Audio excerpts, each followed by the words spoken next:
It's Harshini and welcome to the second episode of DAB, a series of tutorial videos I'm creating for digital art for beginners. This episode is going to be all about layers.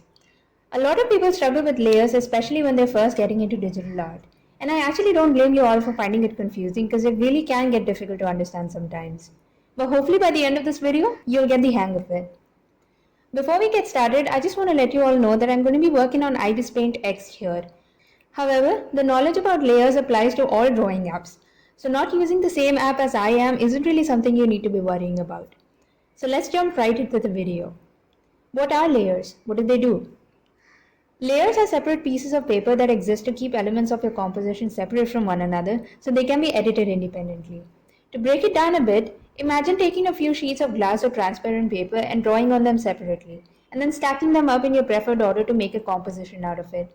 This way, making changes on the top layer won't affect the layers below it, and making changes on the bottom layer won't affect the ones stacked on top of it. Now, if you look at your app, the layers are mostly displayed on the right side of the screen. On some apps, the layer window is hidden so you get more space to move your canvas. In that case, you gotta look for an icon that looks like this. This would lead you to the layer window. This is what the layer panel looks like when you first open it. This right here is the first layer and it's called the background layer. Make sure you don't paint on the background layer. Always make a new layer on top of the background layer before you start painting. You can do that by tapping on the plus icon right here. If you accidentally paint on the background layer, then no worries. You can always add a new layer and place it below the layer that you just drew on. Just drag and drop. Now for a quick demonstration, let's create a new layer and draw something. Let's say a tree. I'm drawing the trunk on one layer and leaves and some grass on the next one. Let's have the sun here and maybe a tiny house. Let's throw in some shadows real quick. Okay, I think this will do.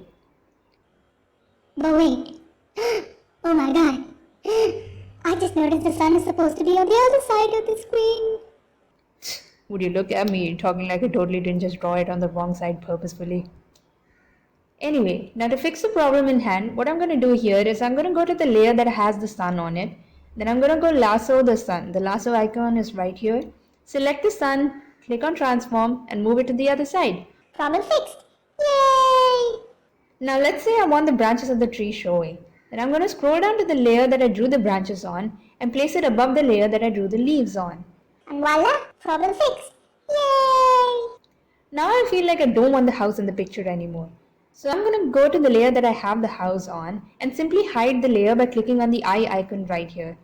I could also just delete the layer, but yeah, you know what's coming. Yay! Problem fixed. Gotcha.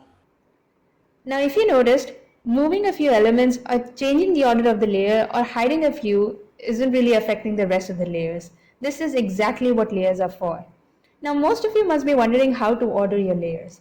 There is no fixed rule on how you should be ordering your layers, but I do recommend drawing your sketch on one and placing the layer with the base colors below it, and then adding a few basic shades and highlights between these two layers, and then slowly add layers on top of the sketch layer to add details as you're rendering the piece. A lot of beginners ask how many layers they should be using. Well, there aren't any limitations on that either. You could totally use like 75 layers or just use 5. It totally depends on your art style and the painting. I personally have never had to use more than 35 layers. The most I've used is like 26 and the least is probably like 10. So yeah, it really doesn't matter how many you use. Another frequently asked question is how do we know when we should be creating a new layer? Again, it depends on your art style. If you're a traditional artist, then you would find yourself using very less of layers because you're used to not having the liberty to just undo things or delete things that you just painted. I have been painting traditionally for quite a few years, and yeah, I do tend to use the same techniques that I would use if I were painting with acrylic or oil paints. I mean, to put it in different words, I'm not really scared of making mistakes because I just paint over my mistakes like I normally would, traditionally. In case you want to know how bad of a mistake I'm daring enough to make, have a look at this. Yeah. Now to answer the question, I normally like to create a new layer when I'm about to take a risk. Like when I want to make some changes that I'm not too sure of. So having the option of painting on a new layer makes it easy for me to experiment and see what all I want to add and subtract from the painting. And then when I'm done with the changes and I'm sure that I want to keep the layer, I like to merge it with the layers below it, just to make things easier, you know. because scrolling through 75 layers can be exhausting sometimes. Anyway, that was all I had to say about layers. In case you were wondering what happened to the tree that I drew, I decided to work on it a little bit and make it a tad bit more presentable.